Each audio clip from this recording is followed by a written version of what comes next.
First Polish-language talk show in the Chicago area. The program's main goal has been to address the concerns, needs, and interests of the Polish-American community. Open Microphones supports various charitable activities within Polonia and promotes initiatives of importance to Polish Americans and Poles throughout the world, including fighting against defamation and historical distortions. Help has been provided to individuals locally as well as to Polish communities in Kazakhstan, Lithuania, the Ukraine, but especially to the needy in Poland. Through the Family from Chicago for a Family in Poland program, hundreds of Christmas packages have been sent. Throughout the years, listeners of the show have supported orphanages, homes for single mothers, and many other charitable and religious institutions. Through her show, Lucia seeks to identify public opinion when Poland's interests are at stake. For example, demanding Poland's participation in the international conference leading to the reunification of Germany, which among others would guarantee the integrity of the Polish-German border and promoting Poland's membership in NATO. The show strives to mobilize the Polish-American community to become more actively engaged in U.S. political and social issues, at the same time staying rooted in its Polish heritage. Before starting her own show, Lucia was active in the Polish-American Students Association at the University of Illinois and was involved in the Knights of Dąbrowski, an organization that provides financial aid and promotes higher education in the Polish-American community. Lucia has also been the announcer for the Polish Constitution Parade in Chicago. She resides in Naperville with her husband Jan and their daughter Laura. Lucia Sliwa, congratulations on the Polish-American Heritage Award this year. It has been really well presented.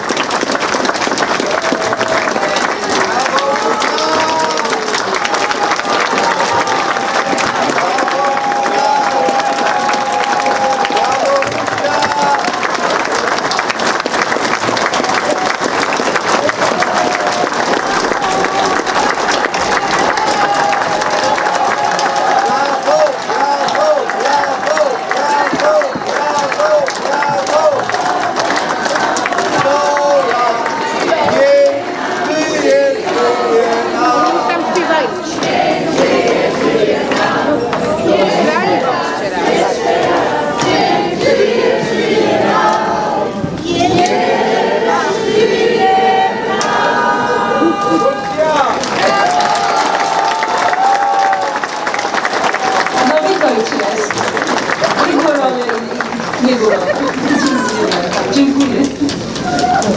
Powiem kilka słów po angielsku na początku, ponieważ proszono, żebym powiedziała po angielsku. Po okularach czy bez? Bez? Dobrze. Good evening, ladies and gentlemen. Please allow me to share with you how honored and blessed I feel to be named this year's recipient of the Heritage Award. I would also like to congratulate my fellow award recipients. Thank you to the Illinois Division of the Polish American Congress. I fully realize that deciding on my name was not something that was looked well upon by some circles. It was an act of courage on some, but then the Illinois Division, as well as some other chapters of the PAC, comprised truly devoted and active American citizens, yet deeply proud of their Polish heritage, closely following the events in our fatherland. When I was awarded this Heritage Award, I began to contemplate the meaning of this word, heritage. Heritage doesn't mean celebrating just our past or the superficial symbols of our culture. Heritage means continuity. It's what has formed us and what defines us.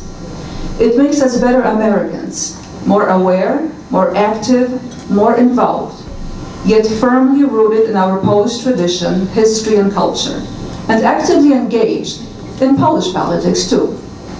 Recently, Pope Francis admonished us that Catholics must be politically active on a global level.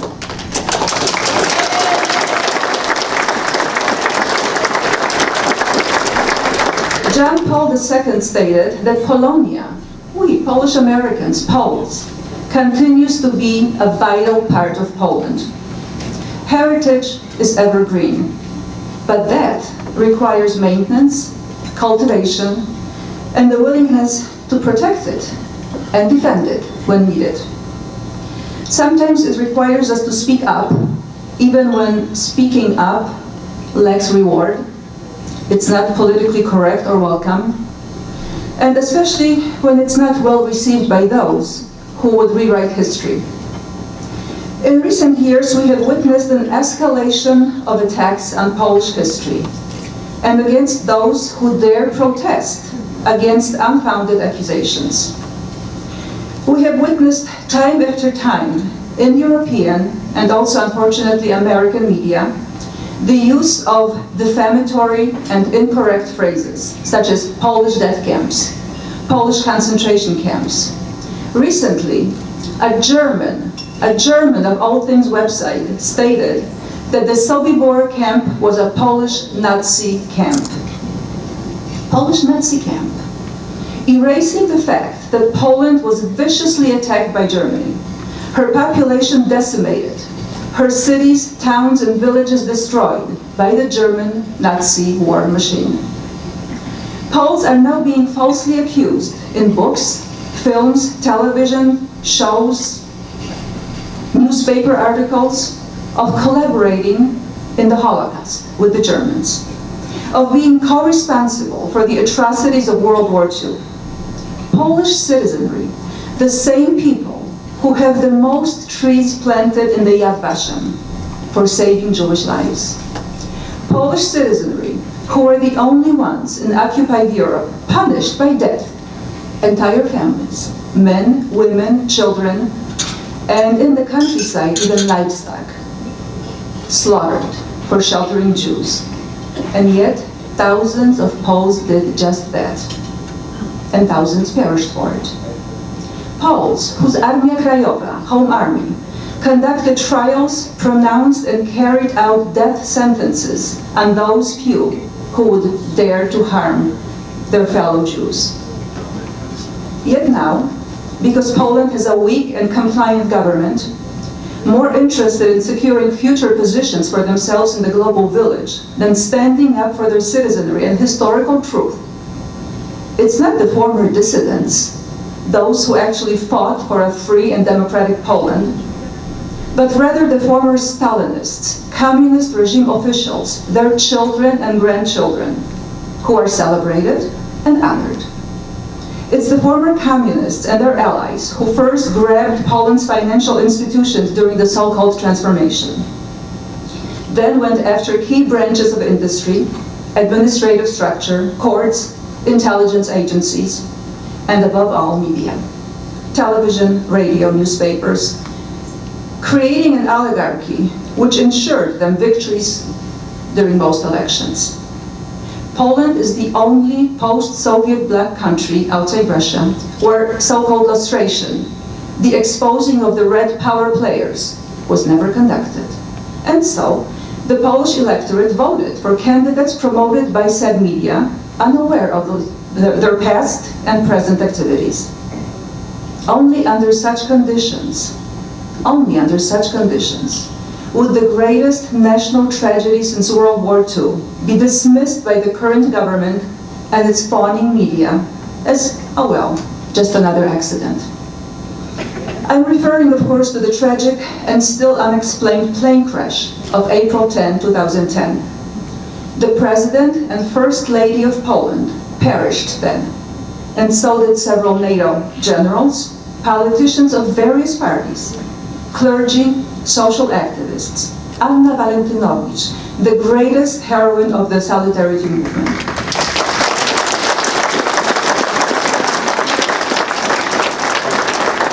Also, in the plane crash perished an American citizen. How did the current Polish government react to this tragedy? Within minutes, texts were sent out urging the dissemination of a lie, that the cause of the crash, mind you, minutes after the tragic occurrence, that the cause was the incompetence of the Polish pilots, even before the Polish president was pronounced dead. Where were the international media? What about American media? Or Chicago media? Chicago, which boasts the largest Polish population outside Warsaw. The international community should have been howling in disbelief But somehow, the news of the death of, as our dear politicians assure us during photo ops, America's great allies, was mentioned less frequently than the antics of Snooki or Honey Boo Boo.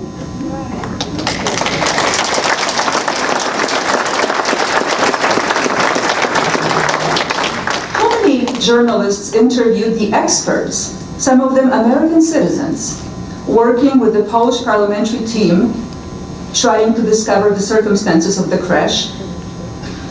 Thousands of letters have been sent to Congress asking for support for the resolution calling for the establishment of an international committee to look into the crash. What happened? Nothing.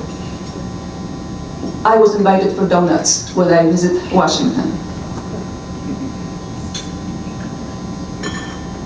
Demands that we should not impose our will or question the movements of the government which was democratically elected.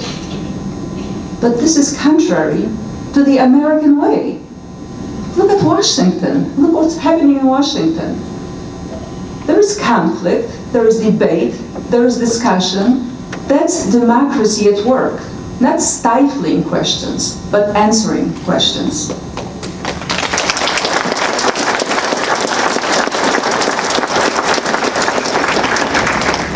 In this true American democratic way, we need to ask questions about Smolensk. We need to demand that an international committee be established.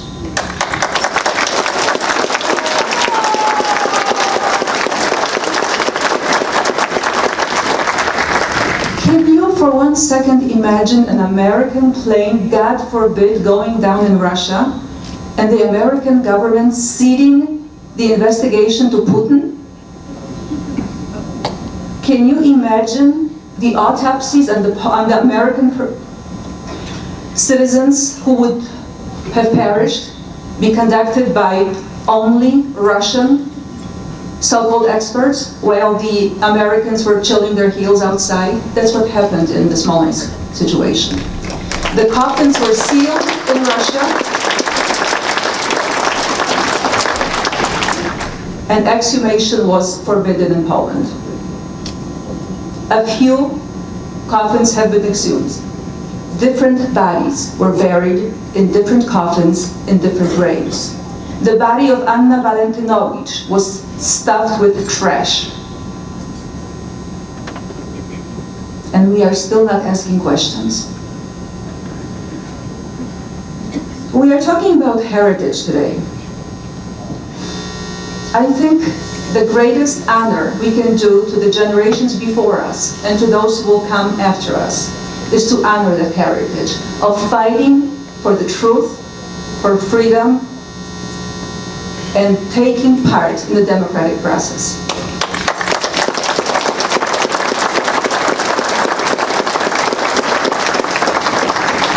Dziękuję Państwu bardzo.